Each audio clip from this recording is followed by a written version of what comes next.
l'homme refuse de croire en Jésus, si l'homme refuse de l'accepter comme Seigneur et Sauveur, l'Esprit de Dieu ne mettra pas la marque de Dieu sur toi. L'Esprit de Dieu ne manifestera pas la vie de Dieu en toi. Et nous constatons donc que beaucoup de gens, Jésus-Christ, il a manifesté le salut pour tous les hommes. Il n'a pas manifesté seulement un seul homme. Mais pourquoi certains hommes bien-aimés n'ont pas encore la vie de ce salut que Jésus a donné? C'est par ignorance, ou par manque d'évangile, ou par refus. Donc il y a ceux qui ignorent, il y a ceux-là bien-aimés qui refusent. Ils rejettent notre seul maître et Seigneur Jésus-Christ. Ils ont choisi leur chemin. Ils ont choisi de rester humains. Ils ont choisi de rester dans les instances sataniques, diaboliques et charnelles pour manifester leurs propres attributs du moi. Maintenant, il y a ceux-là bien-aimés qui sont ignorants de cette vérité. Il y a donc ceux-là qui ont accepté même le Seigneur Jésus comme leur Seigneur Sauveur. Malheureusement, le message qui est prêché ne les bâtit pas dans la connaissance de cette vie. Maintenant, on les bâtit dans quoi? Dans les craintes, dans la peur. Tu vois quelqu'un, on les bâtit dans la peur. Il tremble. Quelqu'un ne peut pas venir vers toi. Il te donne une parole. Il te dit ce que la parole de Dieu dit pour toi. Il te dira toujours ce que l'Esprit a dit. Mais pourquoi Dieu n'a pas dit par l'Esprit? Dieu a dit par la parole. Maintenant, Dieu dit nous sommes sauvés pour sauver. C'est-à-dire que pour sauver, pourquoi? Parce que nous devenons des vases de Dieu auxquels Dieu passe par nous pour transmettre sa parole aux autres.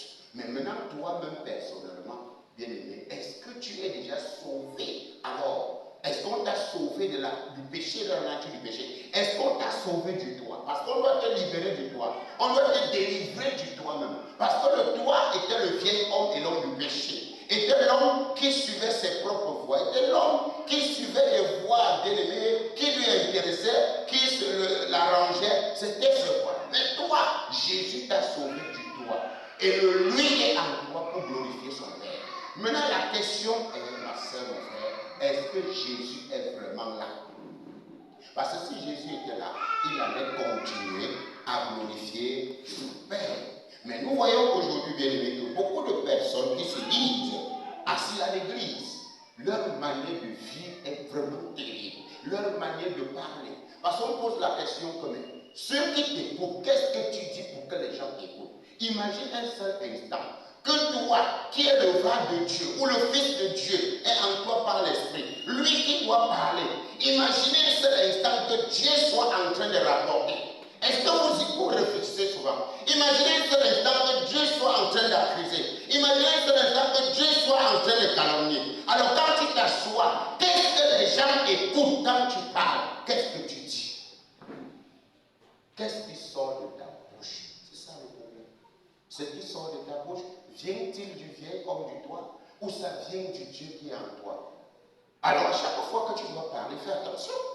Dis-toi que, bien aimé, les paroles qui sortent de ma bouche sont censées sauver les gens, sont censées apporter du réconfort, sont censées apporter de la solution, sont censées, bien aimé, manifester la miséricorde envers les gens. Mais la question est, bien aimé, je disais l'autre jour, nous on s'assoit dans les maisons, on est entre nous, on déchire les gens, on calomnie, on médite, tu vois l'homme et la femme, tu vois des frères qui sont assis à la maison.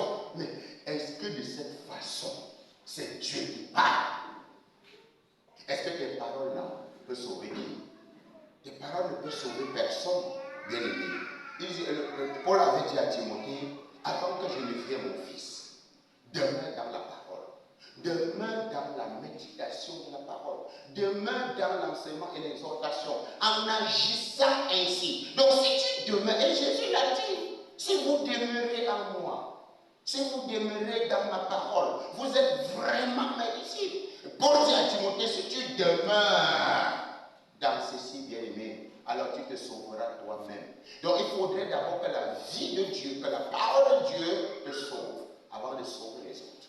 Parce que si ça ne t'a pas d'abord sauvé la manière, si ça n'a pas sauvé ta personnalité, si ça n'a pas sauvé tes rapportages, tes médisances, tes calomnies, tes accusations sans fin, si ça n'a pas encore sauvé, comment est-ce que ça peut sauver les autres? C'est pourquoi vous voyez beaucoup de gens assis à l'église, nous sommes tous assis, même les pasteurs, les servants, ils se disent, tu vois, deux servants sont quelque part pour manger les autres servants. pas. Deux serviteurs sont quelque part assis, c'est le nom des gens qui sont dans leur bouche, médisance, calme. Posez-vous la question, de quel Dieu s'agit-il? De quelle parole? Quand vous asseyez là, il vous dit des choses. Est-ce que vous ne sentez pas votre misère dans ce que vous êtes en train de dire? Parce que si moi je m'en sors, si je suis assis quelque part et je me rends compte que ce n'est pas les paroles de la portail, médisance, calomnie, tu dois sentir ma misère.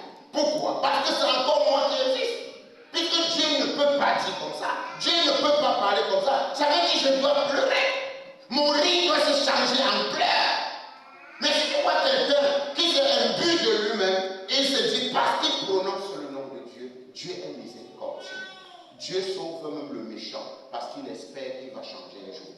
Ce n'est pas parce que Dieu t'a sauvé dans cette situation que tu crois que c'est déjà bon. Ce n'est pas parce que Dieu n'a pas permis que telle chose, c'est parce que Dieu espère encore. C'est parce qu'il use de patience envers toi, afin que tu ne périsses pas, mais que tu parviens au salut, que tu parviens à la connaissance. Mais tu crois dans ta tête, parce que Dieu t'a sauvé, parce que tu étais dans une situation, Dieu t'a racheté, non, pour moi est déjà bon. Frère, là, si Dieu t'a sauvé d'une situation, c'est pour te donner encore l'occasion du perfectionnement. C'est pour te donner l'occasion du renoncement. C'est pour te donner l'occasion du dépouillement. Parce que Dieu sait que toi qui as cru en lui, toi qui l'avais écouté, toi qui as goûté au don céleste, Dieu sait que si cet enfant part dans ces conditions-là, il risque de ne pas me retrouver à la maison. On te sauve encore pour te donner un temps. Mais tu prends le temps qu'on t'a donné là comme un gain. Tu prends ça comme vraiment, non, ça va vraiment. Si Dieu n'était pas avec moi, c'est parce que Dieu m'aime plus que tout le monde. Dieu aime les gens du même amour. L'amour de Dieu n'est pas divisé. L'amour de Dieu ne se subdivise pas. C'est un et un seul amour. Et c'est comme ça envers toute sa création et envers ses enfants. Donc si Dieu nous a encore laissé la possibilité de respirer, s'il nous a laissé la possibilité, malgré les uns et les autres, quand Dieu me retire de la mort au CHU, ce n'est pas parce que j'étais trop parfait, c'est parce qu'il voulait me donner une occasion pour me sauver, il voulait me donner une occasion du salut. Et si Dieu t'a retiré de ton village, si tu as retiré des traditions, si tu as retiré de la vie dehors, c'est parce qu'il veut te donner une occasion de travailler à ton salut. Donc ne prends pas cet instant, ne prends pas ce moment pour aller bien t'arrêter pour les calomnies, ne prends pas ce moment pour aller t'arrêter pour le Congo, ça ne te sert à rien. Rachète le temps parce que tu as un travail à faire, pas pour quelqu'un, mais pour toi-même, afin que ce travail sauve les autres. Mais toi tu passes ton temps à faire quoi, mon frère? Tu passes ton temps à faire quoi? Ne vous occupez plus des rapports. Occupez-vous de la parole qui vous sauve. Occupez-vous de l'œuvre que Dieu vous a confiée. Occupez-vous de la vie que Dieu vous a donnée pour lui plaire. Mais on laisse cette vie-là, on s'occupe de tout et on donne davantage les autoroutes au diable. On donne davantage les autoroutes à Satan pour qu'il puisse détruire, pour qu'il puisse faire ce qu'il est en train de faire. Alors que si chacun de nous avait compris la vie que Dieu nous a donnée pour lui plaire, si chacun de nous avait compris que Dieu nous a donné un don ministériel pour le perfectionnement, on allait davantage se remplir de Dieu. On allait davantage permettre à la parole de Dieu de croître en nous, afin qu'à travers nous, cette même parole puisse sauver les uns et les autres. Bien aimé, il est très important. Qu'est-ce que tu dis? Oui, par ceux qui t'écoutent, qu'est-ce que tu parles? Puisque les gens doivent te sauver par ce que tu dis. Réexamine-toi. Oui, dis-nous la vérité. Réexamine-toi. Est-ce que ce que toi tu dis peut sauver quelqu'un? Est-ce que ce que tu dis donne la paix à quelqu'un? Est-ce que ce que tu dis donne le repos dans un cœur? Non, c'est pas ça. Ce que tu dis, c'est pour détruire. Ce que tu dis, c'est pour rabot. Ce que tu dis, c'est que toi-même là où tu as cela. Réexamine-toi et ne crois pas que bien-aimé c'est un gain pour toi parce que tu es là, tu respires. Ne crois pas que tu es plus parfait. C'est quoi dans Luc 17, Jésus avait posé la question. Ne croyez pas que ceux-là, que la tour de Sion est tombée sur eux, ou ceux que Pilate a tué. Ne croyez pas parce que vous vivez et vous êtes plus parfait. Si vous ne vous repentez. C'est-à-dire que si on ne change pas notre attitude, au lieu de regarder à l'homme, mais que nous aurons les regards fixés sur Jésus. C'est quoi l'apôtre Paul a donné cet exercice à son fils en lui disant: fils, vraiment avant que je ne vienne, tu as quelque chose à faire.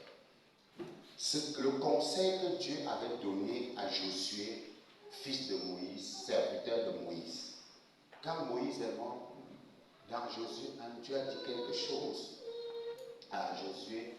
Il a dit, Josué, serviteur de Moïse, oui, maintenant c'est toi, Moïse, mon serviteur, est mort. C'est toi qui feras entrer ce peuple dans la terre que j'ai promis. En d'autres termes, le vieil homme est mort. C'est le Saint-Esprit qui manifestera la nouvelle vie en Christ. Mais il a donné un conseil à Josué.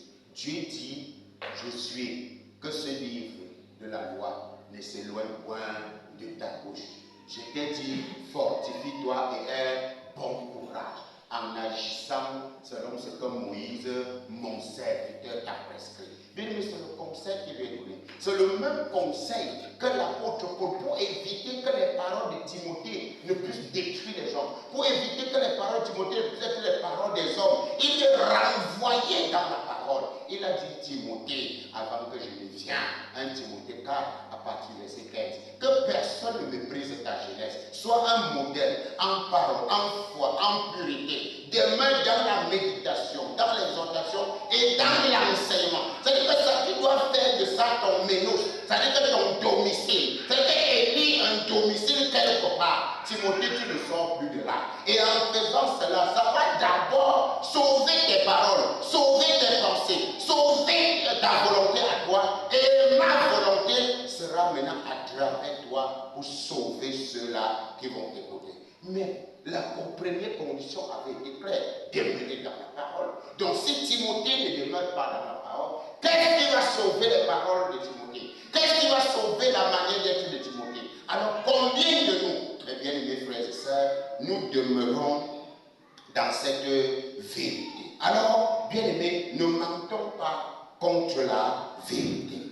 Ne mentons pas contre la vérité. Parce que si nous disons une parole qui est opposée à la parole de Christ, nous mentons contre lui. Tout simplement pourquoi? Parce que Jésus est la vérité. Il est le chemin, il est la vérité, il est la vie. Donc, si tu dis une parole qui est contre la parole de Jésus, ça veut dire que bien aimé, tu mens contre Jésus.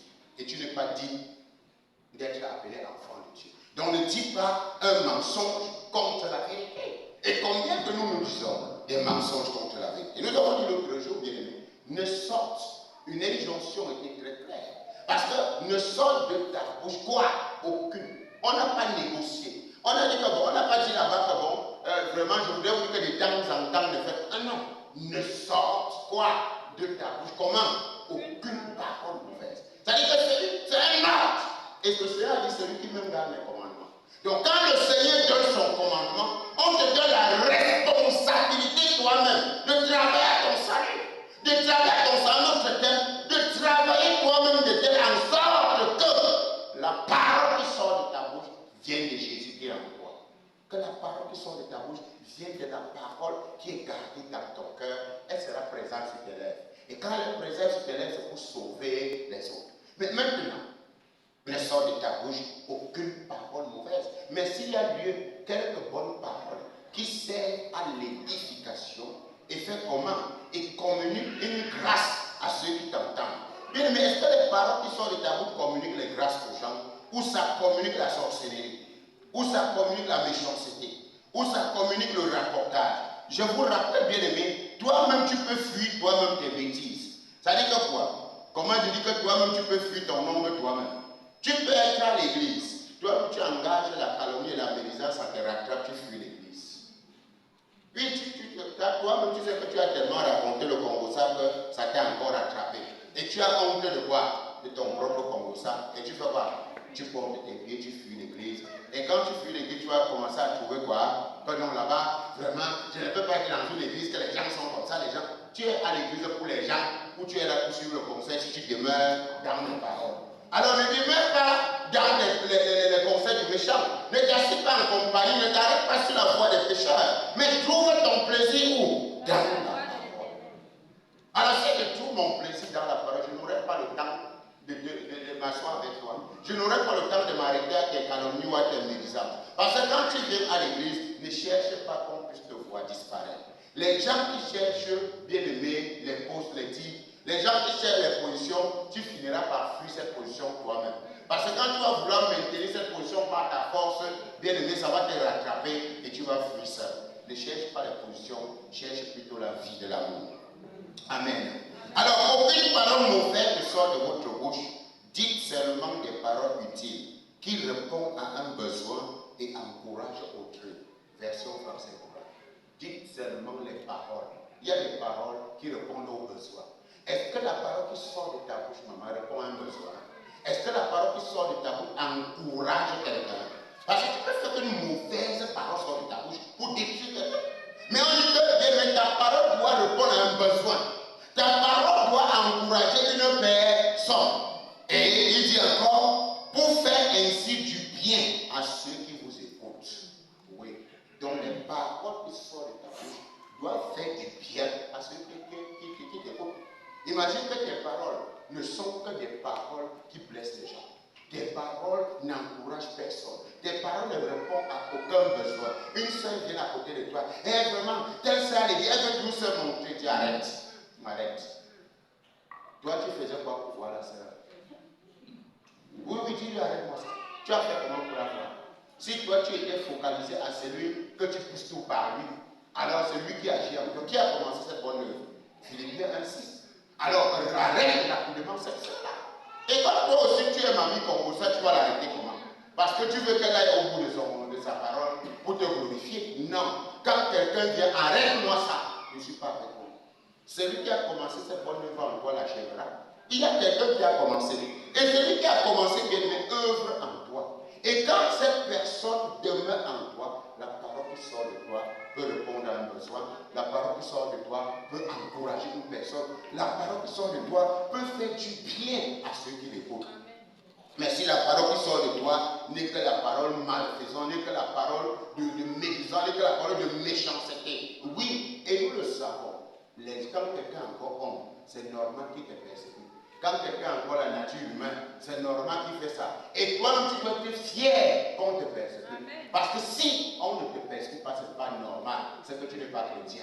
Il faudrait que tu comprennes que ça fait partie intégrante de la vie chrétienne. La vie du maître dans le disciple est un peu claire pour que tu comprennes ce qu'on est en train de te dire. Bien aimé, quand tu dis une parole qui n'est pas la parole de Dieu, la Bible dit dans 1 Pierre 4 que si tu ouvres ta bouche, c'est pour dire la parole de Dieu. Maintenant, maman, quand tu ouvres ta bouche, c'est pour dire quoi? Le Seigneur pose une question. Vous vous asseyez pour vous déchirer, pour vous entre-déchirer. Est-ce que c'est moi qui calomnie? Est-ce que c'est moi qui rapporte?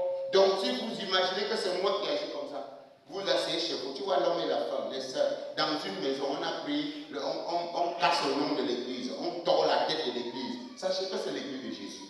Et quiconque blasphémera contre le Fils de l'homme, cela ne sera pardonné. Mais si tu blasphèmes contre le Saint-Esprit, blasphémer contre le Saint-Esprit, c'est d'ouvrir ta bouche, bien-aimé. C'est que vous êtes dans l'ignorance de beaucoup de choses. Et la mort spirituelle, bien-aimé, attaque beaucoup de personnes. Ils ne comprennent pas pourquoi. Parce que si tu ouvres ta bouche pour blasphémer, ça veut dire que le Saint-Esprit te dit, si tu ouvres, c'est pour dire la parole. Mais tu ouvres, tu ne dis pas la parole, mais tu dis autre chose. Alors si tu ne veux pas dire la parole dans la bouche, tu tais-toi. Parce que Proverbe 13, verset 2. Celui qui ouvre des grandes lèvres, n'est-ce pas, nuit à son âme. Celui qui agit de la sorte, court à sa paix. Donc n'ouvre pas tes grandes lèvres, mais pour dire les bêtises. Si tu ouvres tes grandes lèvres, c'est pour dire ce que Dieu a dit. Alors ne permets pas, ne t'assieds pas en compagnie des moqueurs, ne t'arrête pas sur la voie des méchants, bien-aimés. Ne convoite pas ces gens les pécheurs qui ont ni foi ni loi. Tu vois quelqu'un qui a ni foi ni loi. Maintenant, toi, tu es à l'église, tu persévères. L'autre reste au quartier. Il n'est même pas dans l'assemblée avec toi, ni dans la parole. Toi, tu connais ce que dit la parole. Mais celui il est au quartier. Il dit que j'ai décidé pour toi, le Seigneur m'a parlé. C'est un agent là-bas. Toi, tu es dans la parole. Lui, il n'est même pas dans la parole, il est au quartier. Mais il dit que quand j'ai décidé pour toi, le Seigneur m'a parlé. Qu'est-ce que le Seigneur t'a dit? Ce que le Seigneur a parlé, c'est dans sa parole. Maintenant, le Seigneur dit supportez-vous les uns les autres. Même si l'autre a sujet de ce, pardonnez-vous réciproquement. comme Dieu nous a pardonné en Christ, nous devons également. Donc, bien aimé, ne sort de ta bouche aucune parole. Si tu ouvres ta bouche, 1 Pierre 4, c'est pour dire la parole de Dieu. Donc, si ce n'est pas pour dire la parole de Dieu, tais-toi. Fais comment? Tais-toi. Si ce n'est pas pour dire la parole de Dieu. Et nous voyons dans le 1 Jean 2, bien aimé, 1 Jean 2, aucun mensonge ne vient d'où? De la vérité. Aucun, bien aimé. Il n'y a aucun mensonge qui vient de la vérité. Oui, je vous ai écrit, voilà, je vous ai écrit, non que vous ne connaissez pas la vérité, mais parce que vous la connaissez. Et parce qu'aucun mensonge ne vient de la vérité. Qui est menteur? Celui qui est menteur, celui qui ne reconnaît pas que Jésus est le Christ. C'est-à-dire qu'en d'autres termes, qui est menteur? Celui qui ne connaît pas que Jésus est la parole. Donc si tu ne connais pas que Jésus est la parole, c'est que tu es menteur. Pourquoi? Si tu sors autre chose de ta bouche, ça veut dire que tu n'as pas accepté Jésus. Pourquoi? Parce que celui qui avait le vêtement, son nom était la parole de Dieu. Ça veut dire que tu es menteur. À quel moment? Parce que ce qui est menteur, celui qui renie le Christ, qui ne reconnaît pas le Christ. Et reconnaître le Christ, c'est quoi? C'est que si tu ouvres ta bouche, c'est pour dire la parole de Dieu. Et regardez-vous bien, très bien, Jésus était dans une communauté. Jésus avait, quand il a commencé son ministère, il avait plusieurs disciples avec le peuple avec lui. Rappelez-vous une chose, c'est que dans l'église même du Seigneur Jésus, ou dans l'église, dans le ministère de Paul, bien aimé, il fallait être un vétéran pour rester. Il dit même dans l'église de Jésus, il fallait être quelqu'un de vrai. Parce que si tu n'es pas quelqu'un de vrai, tu ne demeureras pas. Pourquoi? Parce qu'il y avait les gens dedans pour renverser les autres toujours dedans. Dans l'église de Jésus, les apôtres se disputaient entre eux pour savoir qui devait avoir le titre. Et vous voyez, ils étaient encore sur la nature du mensonge. Ils n'avaient pas encore la vie de Christ en eux. Nous voyons dans l'église de Paul. Paul dit que je sais que quand je vais quitter, après mon départ ici, se lèvera des gens au milieu de vous. Des loups ravisseurs. Ces gens étaient où? Ils étaient au milieu, ils n'étaient pas loin. Donc il y a des gens, quand vous êtes assis à l'église, ils sont avec vous. Ils ne se laissent jamais transformer. Et ne dit pas, voilà pourquoi vous avez vu beaucoup de gens tomber. Pourquoi? Vous voyez, quelqu'un arrive à l'église, il trouve un frère, il s'identifie directement à quoi? À ce frère. Peut-être il voit ce frère zélé. Peut-être il voit ce frère au travail, il voit ce frère et tout. Bien aimé, être zélé dans le travail ne veut pas dire qu'on est vrai. On peut être bien zélé étant faux. Et maintenant, comme cette sœur-là, tu trouves un frère ou une sœur tellement zélé dans le travail. Et après, tu vas t'en rendre compte que ce frère-là va te dire, non, moi, j'étais dans ces choses-là, c'est dangereux là-bas. N'est-ce pas? Et toi aussi, comme tu avais accroché ta foi sur le frère, ou tu avais accroché ta foi sur la sœur, tu fais quoi? Tu portes aussi tes bagages, tu fuis avec le frère ou avec la sœur. Non. Quand tu viens à l'église, vous êtes outils. Apprenez à écouter la parole vous-même et examinez la parole. Vous ne serez pas les gens ballottés à tout vent de pensée et tout courant de pensée des paroles des humains, de ce qu'ils vont dire, ce qu'ils ne vont pas dire. Vous n'en avez pas besoin. Travaille à ton salut toi-même personnellement, tout en regardant à la parole, tout en marchant par la parole. C'est très important. Oui, c'est très très important. Parce que Satan a décidé, il a su que dehors, il ne pouvait renverser personne. Il a su ça. Il a su que Dieu pouvait renverser personne. Qu'est-ce qu'il fait? Il recherche les églises où le Christ est révélé. Il envoie ses agents infiltrés. Et quand les agents, les caractéristiques des brebis sorciers ou sorcières, oui, quand ces agents vous infiltrent, maintenant si vous n'êtes pas vigilant, à mettre la parole qu'on vous a mise en pratique, enseigner en pratique, il risque de vous renverser. Et quand il va te renverser, au jugement dernier, tu n'auras rien à dire à Dieu. Tu ne vas accuser personne. Parce que Dieu va te juger par sa parole. Tu n'avais qu'à regarder à la parole de Dieu et non à la sœur ou au frère. C'est quand tu as enlevé tes yeux de ce que dit la parole, tu as placé sur un frère ou une sœur. Non, ne place jamais ta foi sur quelqu'un, même pas sur le pasteur. Non. Place ta foi sur la parole. Alors quand ta foi est basée sur la parole, même si quelqu'un vient dire le pasteur boit le sang, tu vas dire il finit de boire le sang, mais si ce qu'il me dit est la parole, je place ma foi dans ce qu'il dit là. Et c'est comme ça, Dieu va se glorifier avec. C'est pourquoi Jésus a dit, si vous me rejetez, il y avait un problème. Ce n'est pas moi qui va vous juger, c'est les paroles que je vous dis. En fait, ce qui va vous juger, c'est l'enseignement que l'Esprit donne. Ce n'est pas moi, non. Vous pouvez me rejeter, vous allez me croyez du moins à la parole. Et cette parole que vous recevez, pas comme la parole d'un homme, mais effectivement qui est la parole de Dieu. Et si vous-même, vous acceptez de laisser cette parole être dans vos cœurs, vous allez vous en rendre compte que c'est cette parole qui va agir dans vos lèvres.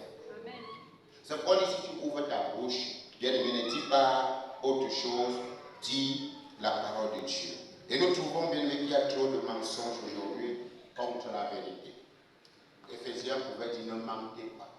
C'est quand les gens sortent des paroles dans leur bouche, ce mensonge. C'est calomnie, ce médisant, c'est rapporté, c'est accusation. Ça dit toujours quelque chose à dire. Et vous voyez, pour détruire les hommes, pour détruire les frères, pour détruire, tu vois, quelqu'un est fêlé, quelqu'un est encouragé, quelqu'un est déterminé à courir avec son salut. Il suffit que quelqu'un vienne, il éjecte un petit quelque chose. Et voilà comment la foi de la sœur est faite. Oui, c'est vrai. Il n'est pas interdit que ceci, cela arrive. C'est vrai. Il n'est pas interdit que ces choses arrivent. Mais, bien aimé, malheur à la personne qui se constitue et devient comme une occasion de chute pour un frère. Donc il est important que vous ne soyez pas des objets, ne soyez l'objet de la grâce et non des vases de destruction, et non les vases de la perdition, parce que dans l'église, il ne manquera toujours jamais les vases de la perdition. Parce que si ça a manqué, si ça a été chez Jésus, le même, si ça a été chez les apôtres du Seigneur Jésus, ça serait également à notre époque. Il y a toujours les vases de perdition, il y a toujours les vases de malédiction, il y a toujours les vases de destruction, il y a tous les vases d'accusation. Ils sont toujours là, il y a tous les vases de rapportage, calomnies, médisants, ils sont toujours pleins. Mais à vous, peuple de Dieu, j'attire votre attention de faire très attention. Ne mentez point les uns aux autres. C'est le conseil que le Saint-Esprit nous donne dans le livre de Colossiens 3. Il a dit quelque chose là-bas, oui. Il dit, mais maintenant, oui, renoncez à ces choses, oui, à la colère, à l'animosité, à la méchanceté et à la calomnie. Renoncez à ça. Mais vous voyez que plusieurs personnes, ils ne veulent pas renoncer. Non. On dit renonce à la colère, tu es toujours dedans. On dit renonce, bien aimé, à l'animosité, à la méchanceté, à la calomnie, aux paroles déshonnêtes. Oui, aux paroles déshonnêtes. Les paroles déshonnêtes, bien aimé, ce sont des paroles qui ne parlent pas de l'honnêteté de la parole de Dieu. Apprends l'honnêteté. Dis ce que la parole de Dieu a dit et dis ce que Dieu a fait. Ne viens pas dire ce que Dieu n'a pas fait. Ne viens pas te glorifier toi-même. Toi, tu vois quelqu'un part, je vois un pasteur, il part à l'évangélisation. Et quand il part à l'évangélisation, il voit une, parce qu'à l'assemblée, nous on lui dit que depuis que tu pars à l'évangélisation, tu as déjà amené qui à l'église. Lui aussi, pour quand il invite ses deux amis, que venez, vous allez vous présenter à l'église comme les personnes que je vous ai annoncé l'évangile et vous avez été gagnés à Jésus. Et lui aussi, il vient, bon papa, tu vois vraiment les deux signes. Et oui, vraiment, nous avons été touchés quand le frère nous a parlé. Tout ça pourquoi? Pour qu'on essaye de dire que quoi? Que lui aussi, n'est-ce pas? Il est en train d'évangéliser. Mes frères, tu n'en as pas besoin. Là, et tu n'as même pas compris que ton problème n'est pas d'aller amener quelqu'un. Ton problème, c'est de que Dieu, davantage, tu sois rempli de la plénitude de qui? De Dieu. Parce que la personne qui appelle à l'église, c'est Dieu. Mais si tu ne laisses pas Dieu se remplir en toi, si tu ne laisses pas Dieu grandir en toi, comment Dieu va amener quelqu'un? Ne viens pas attirer quelqu'un à l'église pour te faire voir. Continue toi-même à grandir. Continue à travailler ton salut. Même si tu parles à quelqu'un, il ne vient pas. Continue à présenter ce que tu as à présenter. Le jour que Dieu lui-même voudrait amener quelqu'un, et la personne que Dieu veut d'abord amener, ce n'est pas la personne, c'est d'abord toi. Parce que tu peux aller parler à une personne, alors que toi-même, tu n'es même pas encore amené vers Dieu. Dieu est encore là, il te tend la main, il crie encore dans tes oreilles par l'évangile, par les enseignements, par la parole. Toi-même, tu ne t'es pas encore laissé convertir, mais tu veux déjà que Dieu pose son pied en toi pour tirer l'autre. Alors que Dieu cherche la place en toi pour poser même son pied, il ne voit pas. Mais toi, tu vas déjà fabriquer les gens que tu vas envoyer à l'église. C'est vrai, non? Tu vois les hommes de Dieu se placent à l'hôtel, il dit, C'est dit, le salon du jour, j'ai un aveugle, non? J'ai prié l'aveugle à vu, non? Oui, père, oui, père. Alors qu'il n'y avait aucun des paroles déshonnêtes. Il y avait quel aveugle? Quand tu me dis ça, je dis, papa, j'ai oublié. Je ne me souviens pas. Puisque toi, tu m'amènes à mentir que tu as fait voir un aveugle. Tu vois, quelqu'un fait le témoin, quand j'étais en croisade au Congo, où les partis ont marché, les aveugles ont vu. Ce n'était qu'au Congo parce que personne de nous ne peut voir ici.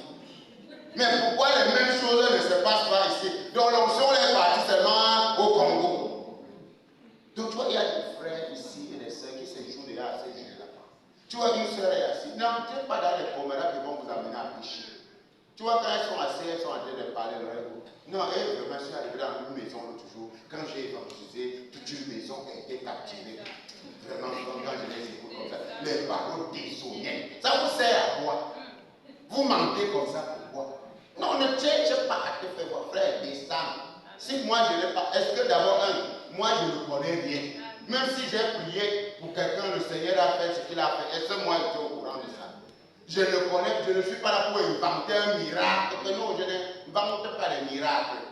Mais tu vois, les sœurs inventent des histoires, des paroles déshonnêtes. Et les frères sont dedans. Le mensonge qui n'est pas. Non, vraiment, moi, oh, non, ma soeur, c'est que le Seigneur m'utilise. Quand le Seigneur me parle, tu sais, l'Esprit de Dieu en moi, vraiment, le don que Dieu m'a donné. Tu vois, tu te glorifies.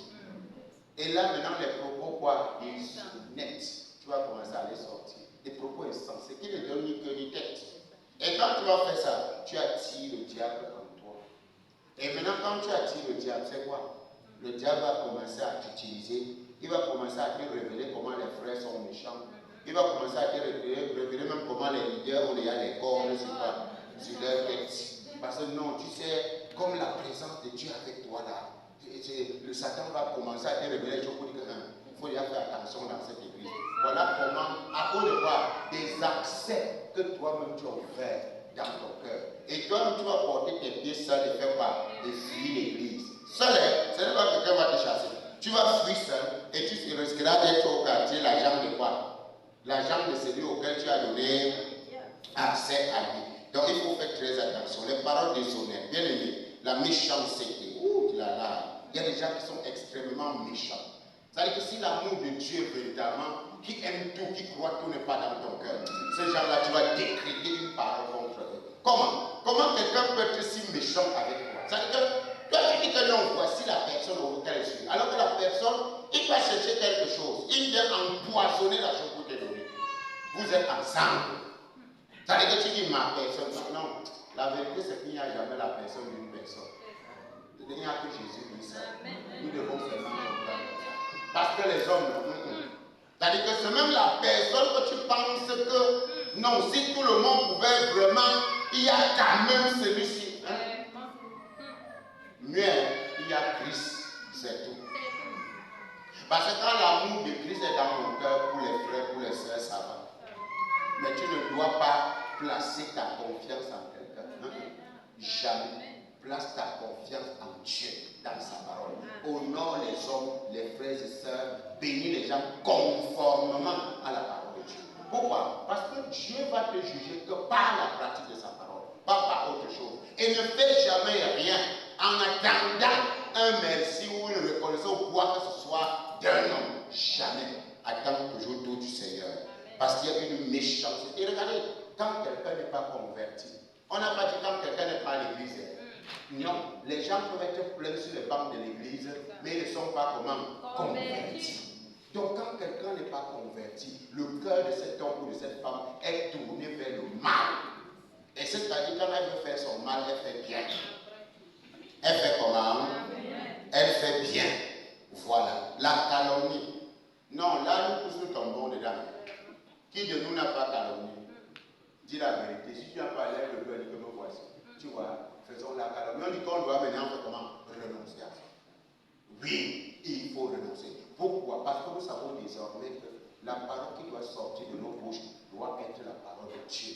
C'est Dieu qui doit parler à travers nous. Parce qu'il nous a sauvés en donnant la vie de son Fils. Il a envoyé dans nos cœurs l'Esprit du Fils qui crie comment? Abba Père. Donc quand il crie Abba Père, ça veut dire que Abba Père c'est la parole. Ça veut dire que quand tout ce qui doit sortir de demander pardon, on va dire Père, Abba Père. Non, on va dire la parole. Donc dire la parole, ça veut dire manifester le Père. Ça veut dire manifester la manière d'être du Père. C'est pour dire que tout ce qui sort de ta bouche doit dire, tu dois dire la parole de Dieu. Alors il nous dit, ne mentez pas les uns aux autres. C'est déjà bien parmi les païens une chose normale, mais c'est encore grave au milieu de l'Église, le mensonge. Qu'est-ce que vous en dites? Car nous constatons que nous mentons. Et quand nous mentons contre la vérité, oui frère, combien de personnes mentent contre la vérité? Nous allons voir dans Jacques, Jacques nous donne un conseil là.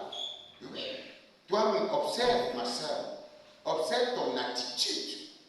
Avant de voir Jacques, observe ton attitude. Combien de personnes nous mentons? Tu dis la vérité, tu parles selon la vérité à ton frère ou à ta soeur. Et quand parler selon la vérité, c'est pas, c'est dire ce que la parole a dit. Il faut revenir à ça. Parce que si tu dis quelque chose à ta soeur, une parole à ta soeur, une calomnie, rapportage, médisant ou accusation, ou jugement, ça veut dire que quoi? Tu mens contre la vérité. Et tu es en train de mentir à ton frère. Parce que si tu veux parler à ton frère, tu dois parler à ton frère conformément à la nature du premier frère. Et qui est le premier frère? Jésus. Et si nous sommes tous les frères de Jésus, nous allons donc parler conformément à la nature du premier frère. Donc maintenant, ne mentez donc pas les uns aux autres. Vous étant dépouillés du vieux et de ses œuvres. Donc la manière que lui-même parlait, ce n'est plus de cette façon que nous devons parler, bien aimés. Alors c'est pourquoi nous voyons une chose dans Proverbe 18, verset 20 et 21. C'est du fruit de nos lèvres qu'on se rassasie, c'est du fruit de ta bouche que tu rassasies ton corps. Car la mort et la vie sont comment? Au pouvoir de nos langues. Ça veut dire que nous pouvons donner la mort aux gens, comme nous pouvons donner quoi? La vie. Mais, frère, tu ne peux donner que ce que tu as, non? Tu crois que si tu as la mort, tu vas donner quoi? Si tu as la nature humaine, avec tes calomnies, tes collègues, tes rapportages, tes accusations, en fait, tu vas te dire, non, je suis dans la grâce. Oh, c'est la grâce. Dieu, toi, ça, tu sais, mais attends, Dieu t'a donc sauvé de cette attitude, tout en te demandant donc avec une injonction claire, ne fais plus ceci. Ça veut dire que Dieu ne prend pas plaisir aux holocaustes comme à l'obéissance. Donc si Dieu te dit, bien aimé, que la désobéissance est coupable à l'idolâtrie, à la sorcière, à la magie, c'est-à-dire que toi tu préfères que Dieu te dise ne fais pas. Mais tu pars quand même calomnier, médire, juger, critiquer, accuser les autres, et après tu vas dire Seigneur, c'est ta grâce. Est-ce que sa grâce t'a donc demandé ça? Mais non. Donc ne préfère pas, ma soeur, mon frère, le sacrifice que l'obéissance. Esprit, vous pourrez bien, qui vous a empêché de vous arrêter pour obéir à la vérité. La vérité est appelée. Dieu dit ne faites plus ceci. Dans un qu'il a donné l'ordre, ne faites plus ceci. Mais on trouve comme c'est ce que Dieu a dit de ne pas faire, qu'on se retrouve à faire. Donc nous ne devons plus faire ce que Dieu ne voulait pas qu'on va faire. Voilà. Donc maintenant, nous donnons, c'est pourquoi nous sommes la bonne odeur de Dieu en Christ. Pour ceux qui sont morts et pour ceux qui sont sauvés. Il y a deux choses. Il y a d'autres qui sont donc morts. Et ceux qui sont morts, bien aimés. Et ceux qui sont sauvés, il y a ceux qui sont sauvés pour sauver. Il y a ceux qui apportent la mort. Oui. Parce que quand l'apôtre Paul a parlé là-bas, il a engagé la parole du prophète pour l'accomplissement. Pour ceux qui sont morts et pour ceux qui sont sauvés. Alors si nous sommes sauvés, nous allons sauver. Mais si nous sommes dans la mort, nous allons donner quoi? L'odeur de mort aux gens. Et l'odeur de mort est caractérisée par ce que Colossiens vient de dire. Renoncez maintenant à ça. Donc quand quelqu'un est colérique, animosité, méchanceté, parole déshonnête, calomnie, accusation, bien aimé, ça peut valoir être ce que toi tu n'es pas. Et ne pas ressentir aussi ta misère pour disparaître, mais tu prends position de ce que toi-même tu penses être, alors que toi tu n'es rien. Voici ce que le maître dont est en train de dire. Parce que si je prétends dire que je suis quelque chose par rapport aux autres, je suis quelque chose donc par rapport à qui? Je ne suis pas quelque chose par rapport à moi. Je suis quelque chose par rapport à celui qui donne l'instruction. Si je suis donc quelque chose par rapport à celui qui donne l'instruction, je me place donc pour me glorifier. Je n'aurais aucune raison de me placer quelque part. Pourquoi? Parce que je suis ce que je suis par rapport à l'obéissance de celui qui me donne l'instruction. Donc quelqu'un ne peut pas me dire, maintenant, renonce à ceci, à ceci, à ceci. Et je me plais, je me reconstitue dans ça et je me repositionne. C'est-à-dire que je t'accuse je vous calomnie, je vous rapporte, je vous présente comme étant mauvais. Et puis moi, je fais quoi? Je me retire comme étant bon. Mais qui me rend bon? Qui me rend parfait? C'est de lui, lequel de par Dieu, c'est par lui, pour lui et avec lui. C'est-à-dire que si je prétends même être quelque chose, c'est par la grâce, au moyen de la foi en lui. Donc c'est lui qui me fait ce que je suis. Donc il faut que je descende et je disparaisse et je le laisse agir. Donc.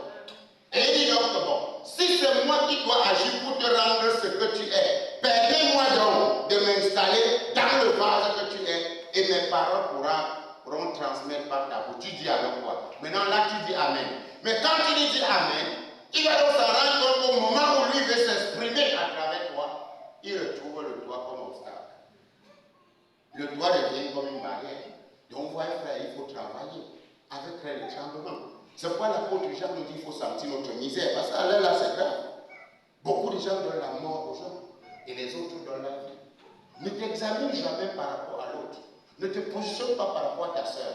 Parce que si tu te positionnes par rapport à ta soeur, Dieu ne va pas te juger par rapport à ton niveau et ta soeur. Non. Dieu te juge par rapport à son fils Jésus. Il te juge par rapport à sa parole. Donc ça veut dire qu'on ne te dit pas que non, je cours plus vite que ma soeur. Je crois quand même que quand Dieu va me juger par rapport à elle. Ce n'est même pas par rapport à ton frère ou à ta soeur, c'est par rapport à Dieu lui-même qui va juger chacun. Et c'est pourquoi quand tu te repositionnes, bien comprendre que non. Ce qui sort, ce que j'ai dit doit sauver les gens ou donner la mort aux gens. Là même, toi-même, tu engages la peur maintenant. Tu commences donc à comprendre que si la mort et la vie au pouvoir de l'âme, bien aimé, ce que tu dis peut facilement détruire les frères, détruire les sœurs. Voilà pourquoi de nos bouches, on tue les gens, de nos bouches, on divise, de nos bouches, on rapporte. Tu vois, des gens qui étaient hier ensemble dans leur joie et tout, il y a quelqu'un qui est venu s'aimer, rien qu'une graine là-dedans. Et la graine qui est tombée là-dedans a créé cette discorde-là. Et voilà comment les deux s'entre-déchirent, voilà comment les deux bagarrent. Voilà comment les deux bien-aimés n'arrivent plus à s'entendre comme ils s'entendaient. Pourquoi? Parce qu'il y a un ennemi qui est venu s'aimer l'ivresse, qui est venu s'aimer une calomnie, qui est venu s'aimer un rapportage. Tu vois, une soeur, tu es en train de marcher, une jeune soeur marche avec toi, elle vient d'arriver à l'église, et toi tu sors de ta bouche. Quand tu pars dans leur église, là, fais attention. Moi-même, quand je suis là-bas, je suis prudent. Regardez ça. Quand toi, tu dis ça à la jeune brebis, tu veux que la jeune brebis ne fasse pas? Mais si tu sortais de ta bouche en disant à la jeune brebis, vraiment quand tu parles à l'assemblée, concentre-toi, écoute la parole qu'on est en train de faire comment enseigner et mets ça comment en pratique. Tu seras en train de l'aider, non? La jeune brebis viendra écouter quoi? Et là, Dieu l'aurait bien parlé d'avoir les regards fixés sur sa parole. Mais toi, tu viens, non, tu vois telle soeur, une sorcière jusqu'à Dieu me l'a révélé. Tu crois quand tu me vois, quand il m'asseyait à côté comme ça, tu vois quand il m'arrive, il m'assoit plutôt loin là-bas. Celle-là est dangereuse. Frère, est-ce que c'est ça la parole qui doit sortir de ta bouche? Non. Est-ce que tu sais qu'en sortant une telle parole de ta bouche pour accuser, pour indiquer, pour dire ce que l'autre est, tu luttes contre Dieu, tu t'opposes contre la vérité? Parce que Jésus n'est pas venu dire ce que les hommes étaient, il est venu les sauver. Donc si Jésus est en toi, il ne sera pas là pour te dire ce que l'autre est, il sera là plutôt pour dire la parole que tu vas dire à la personne. C'est comme ça qu'il va dire. Mais comme c'est toi qui es là, tu vas dire ce que toi tu as dit. Et ce que tu as dit est glorifié par un maître bien-aimé. Donc il est important que nous ne mentons plus contre la vérité. Disons ce que la parole de Dieu dit, bien-aimé, afin que les autres ne soient pas détruits. Parce que nos bouches, ça détruit beaucoup de personnes. Bien-aimé, ça divise les frères et les sœurs qui étaient hier ensemble. Oui, ça les divise. Et que Jésus, et nous disons que Jésus est venu nous sauver. Sauver donc quoi? Sauver quel caractère à nous? Qu'est-ce que Jésus est venu sauver? Il est venu sauver de ce caractère. Quand tu es sauvé de la nature humaine, du péché de cette nature. Jésus te sauve de ça pour que tu sois participant d'une nouvelle nature. C'est-à-dire que si tu te reconstitues encore toujours dans le vieil homme, si tu te reconstitues encore toujours dans ta manière d'être, frère, ça veut dire que tu n'es pas encore comment sauvé de cette nature-là. Et tu dois le savoir. Donc nos bouches bien-aimées, nous détruisons les frères et sœurs que Jésus est venu sauver et nous ne savons de quel esprit vous êtes animés. Nous avons vu cette parole qui est sortie de la bouche de Jean et Jacques, qui ne glorifiait pas Jésus. Jésus a réprimandé ces gens-là. Il a dit, vous de ça, veux-tu, regardez, il ne dit pas que, il dit au Seigneur, veux-tu que nous invoquons le feu? Qu'est-ce qu'ils ont demandé? Il dit quoi à Jésus? Il dit quoi? Veux-tu quoi? Pour consumer ceci. Regarde. Donc les paroles qui sortent de ta bouche n'est qu'une parole pour détruire les gens. Et toi-même, tu ne sais de quel esprit tu as animé. Parce que tu es animé d'un esprit de colère, de calomnie, de médisance. Tu ne pleures pas. Donc chaque fois que tu manques toi contre la vérité, ça ne te dérange pas. Donc chaque fois que tu dis des mauvaises paroles, ça ne te dérange pas. Et toi, tu te dis que tu dis ça à Dieu. Dieu peut te dire des choses comme ça. Quand tu t'assois à la maison avec ton mari, tes enfants, là, tes frères à la maison, là, quand vous êtes en train de dire des mauvaises paroles, est-ce que vous vous refusez un peu? Parce qu'il y a souvent ils disent que c'est devenu une coutume. Hein. Donc dès qu'ils rentrent de l'église comme ça, ils changent les habits, ils sont déjà assis devant les plats de Dieu. C'est là où le travail, une nouvelle manière de parler commence. Tu as vu telle soeur, elle avait telle coiffure, tu as vu telle autre, elle avait telle chaussure, tu as vu, mais frère, est-ce que c'est Dieu qui fait ça? Et vous voyez la crainte de Dieu, la véritable crainte à disparaître. Beaucoup de gens sont à l'église comme ça, ce ne sont que des corps. Puis des corps vides. Des corps vides. Pourquoi? Parce qu'ils se donnent le titre de chrétien. Ils se donnent. Pourquoi? Parce qu'ils sont dans une église d'après où il y a la révélation de la parole. Mais la question est-ce que cette parole qu'on révèle là vient s'affaisser dans ton cœur, vient au détail? Est-ce que tu la gardes afin qu'elle soit présente sur tes lèvres? Souvent tu parles à une soeur, elle est en train de dire des énormes. Arrête ça! Ah, pardon, toi tu es spirituel, fais des choses spirituelles. Nous, c'est bon comme ça. C'est son quoi? C'est son comme ça.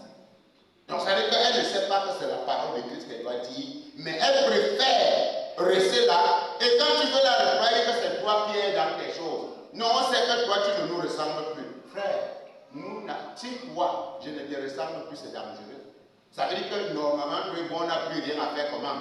Ensemble. Moi, le chien ne peut pas faire chemin avec le porc. Donc si toi tu dis que tu me ressembles, donc tu dois t'efforcer à être comme je suis en train de te dire là, qui vient de la parole de Dieu. Mais tu dis non, vraiment l'autre là, te regarde. Bien aimé, de quel esprit est-ce que tu as animé? Tu dois dire à Jésus, Seigneur, enlève cet esprit. Peut-être c'est un esprit qui calomnie, demande pour s'être enlevé. Peut-être c'est un esprit de fausseté. Peut-être c'est l'esprit de mensonge qui t'anime. Peut-être c'est l'esprit de colère, d'emportement, d'irritation, de clameur, d'animosité. Quel esprit? Parce qu'à chaque esprit qui anime là, bien aimé, chaque esprit qui t'anime en toi va manifester ses actions. Quel esprit? Parce que Jésus avait dit, ils ont voulu tuer les gens. Donc c'était un esprit de meurtre qui animait les gars. Et Jésus a dit que vraiment, je ne suis pas venu tuer les gens, je suis venu leur donner la vie. Mais comme vous avez l'esprit de meurtre, vous faites les œuvres de votre Père en vous. Vous voulez invoquer le feu pour tuer les gens. Maintenant, toi-même, de ton côté, ma soeur, quel est donc l'esprit qui t'anime? Maintenant, c'est ça la question. Et tu es là, qu'est-ce qui sort de ta bouche? Dans le secret. Toi-même, tu connais ce que tu fais en secret. Et Dieu ne peut pas. Parce que ne dis pas à Dieu que Dieu ne t'a pas dit. Soit tu obéis à Dieu, soit tu fais ce que tu dis. Et efforce-toi de demander l'aide du Saint-Esprit. Parce que quand Dieu te dit ne mentez plus, il te donne un ordre. Ça veut dire que Dieu peut te dire ne mens pas, mais tu mens. Dieu dit ne sort de ta bouche aucune, mais toi tu préfères que ça sorte. Bon, maintenant, après tu vas dire Seigneur, toi-même tu sais, il sait que quoi? Dieu ne varie pas. Dieu ne change pas. Il ne varie pas. Oui, vous devez le savoir. Dieu ne varie pas. Et il ne change pas. Ça veut dire que si tu as déjà dit que c'est carré, il est carré. Donc ne crois pas que si tu sors du carré, Dieu va élargir le carré pour venir te prendre. Non. Il n'y a qu'un autre frère qui peut encore intercéder pour toi, t'encourager pour que tu retournes dans le carré de Dieu. Donc ne crois pas que tu vas sortir du carré et Dieu va élargir le carré pour venir te récupérer. Non. Il reste carré. Et c'est pour y prier les uns pour les autres, supporter pour les uns pour les autres, porter les fardeaux. Donc c'est un autre frère qui peut se lever dans la prière pour toi, pour te ramener dans le carré de Dieu. Pour te ramener dans la parole de Dieu. Mais sauf que quand on te donne l'enseignement que non, ma soeur, vraiment mon frère, l'attitude que tu es là, ce n'est pas ce que tu attends. Voici ce que tu es. Pardon, laisse-moi. Oui, tu es là trop spirituel. Va là-bas avec ton spirituel. Non. Voilà comment beaucoup de gens se comportent. Quand on voudrait, ils ne savent pas qu'ils sont animés par un esprit de rejet. Donc, c'est-à-dire que l'esprit de rejet, on vient avec la parole, tu rejettes. Et Jésus a dit, si vous me rejetez, comme l'esprit de rejet est dans beaucoup de frères et sœurs, puisque quand on est dit la sainte doctrine, au lieu de sentir la misère, au lieu de sentir le regret, au lieu de regret que non vraiment, le Seigneur est en train de me parler, quelle attitude s'il doit renoncer, je ne dois plus, non. Quand on est en train de lui dire ça, ça ne l'intéresse pas beaucoup. Et cette personne est toujours trop prête à te dire comment c'est le Seigneur qui lui parle. Quand le Seigneur me révèle, qu'est-ce que le Seigneur va te révéler qui n'est pas écrit? Toujours ce que le Seigneur t'a révélé. Mais ce qui est même écrit, tu ne mets jamais en pratique. Non, vraiment, le Seigneur m'a révélé quelque chose sur telle sœur. Le Seigneur te révèle ce qui est écrit pour porter le fardeau de la sœur. Il ne t'a pas révélé quelque chose pour aller tuer, parce que la bouche de Dieu ne perd pas pour tuer. Les bontés du Seigneur sont pour aller que les compassions se renouvellent. Il n'a pas dit que ça se renouvelle après chaque semaine. Il dit que ça se renouvelle chaque matin. Donc quand tu dors dans une situation et on dit tu te lèves le matin, ces bontés sont déjà renouvelées. Mais toi, tu dis que c'est Dieu qui est en toi. Mais Dieu dit que ses compassions se renouvellent chaque matin. Mais toi, chaque matin, c'est là où tu te prépares bien pour bien calomnier l'autre sœur. Et qui est donc en toi? Examine toi-même l'esprit qui est en toi. Quel est cet esprit qui est en toi, mon bien-aimé? Et l'esprit qui est en toi ne peut que regarder l'autre. Ça ne peut pas d'abord te regarder toi-même. Parce que l'esprit qui est en toi ne regarde que l'autre. Et ce qui est bizarre, c'est le mauvais, c'est toujours l'autre. Et la bonne personne, c'est toujours toi. Le mauvais, c'est l'autre. Non, Dieu, moi. Il n'y a jamais de moi, il n'y a jamais de toi, il y a Christ. Si chacun de nous avait cette connaissance que personne n'existe en nous que Christ et que Dieu ne se glorifie que dans la parole là, vous allez voir que l'humilité allait saisir tout le monde. Tout le monde allait se prosterner. Tout le monde allait sortir de l'orgueil, je vous dis la vérité. Mais comme chacun de nous se prépare à être quelque chose, comme tu penses que retourne. Moi, je vous dis, vous, que les esprits vous parlent là, parce que moi, je connais la parole. Les esprits qui vous parlent, moi, je ne sais pas. Mais sachez que Dieu nous jugera avec la parole. Au lieu de chercher ce que les esprits sont en train de dire, les esprits qui t'animent là, les choses que non, j'ai vu en vision, comme l'autre avait dit, j'ai vu en vision, il y avait tel servant à l'église, il avait les cornes comme ça, et les ailes comme ça. Là, tu as vu les cornes et tes ailes dans tes visions. Mais qu'est-ce que la parole a dit? Moi, je me limite là. Parce que souvent, toi, moi, je me force. Moi, je me force à mettre la parole de Dieu en pratique. Je demande l'aide du Saint-Esprit. Je me force dans ça. Toi, continue avec tes rêves. Continue avec tes rêves où tu as vu les corbeaux, où tu as vu, non, quand je suis arrivé l'autre jour, j'ai vu dans une vision comment quand on prêchait là, il y avait un hôtel là, à côté, à gauche là. Dieu m'a révélé un corbeau comme ça. Il avait deux yeux comme ça. Dieu ne te révèle que les corbeaux. Mais la parole de Dieu ne te débrouille pas. Finalement, on ne te comprend pas. Laisse la parole de Dieu. Pas pour moi, pas pour un pasteur, pour toi-même. Parce que cette parole qui va te juger au dernier jour. Oui. Et ne vous inquiétez pas. Le Seigneur te dit que l'autorité de Dieu qui est en toi, tu peux vivre même avec les serpents. Tu n'as pas de problème. Amen. Je vis avec tout le monde. Puisque je marche sur les serpents, les scorpions et toute la puissance de l'ennemi, rien ne peut. Toi, tu peux m'essayer. Et c'est justement, quand quelqu'un vient vers moi pour m'essayer ses grâces, tu veux qu'il va faire quoi? M'accuser? Le type là est dangereux. Mais effectivement, je suis extrêmement comment? Dangereux. Ne m'essaye pas. Parce que tu dirais m'essayer et ça ne donne pas. Tu crois que tu vas aller dire comment? Hey, le mystique du type là est grave. Je dis que ça part déjà. Comment? Ça part a déjà débordé. Tu parles d'abord. Tu as la petite secte que tu as là. Tu veux valoriser la plus haute secte de Christ. Il y a quelle secte qui est au-dessus de la secte que je suis? La secte de Christ est la secte au-dessus de tout gouvernement, de toute domination, de tout règne, qui peut se nommer non seulement dans le siècle présent, mais encore dans le siècle à venir. Frère, tu essayes, je te croque. Puisque dans Genèse 1, verset 29, l'animal, Dieu dit que l'animal, le diable était l'animal. Comment? Le plus rusé des champs que Dieu avait créé dans Genèse 3, autant pour moi. Mais dans Genèse 1, 29, la Bible dit que Dieu a donné à l'homme tous les animaux. Donc si tu te constitues en diable animal, je fais comment? Je t'évangélise en te mangeant. Tu pars au village, tu t'identifies. Moi, je sais que les animaux sont faits pour manger. On me dit que non, il faut faire attention. Ne mange pas tous les animaux au village. Parce qu'il y a les problèmes. Je te mange. Ne rêve même pas. Tu tentes de te mettre dans la marmite. C'est fini. Parce que tu avais été fait pour être mangé. C'est ça. Tu vois quelqu'un dit que non, on ne mange pas le lion ici chez nous.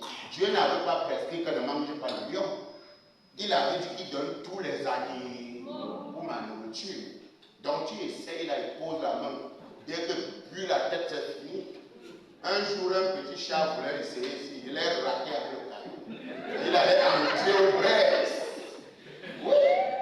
Le gars est parti en criant bizarrement. C'était à quelle heure? Vers 22 heures. Toi, tu cherches quoi là? Le caillou l'a raté parce que le matin, il allait être où? Dans la marmite.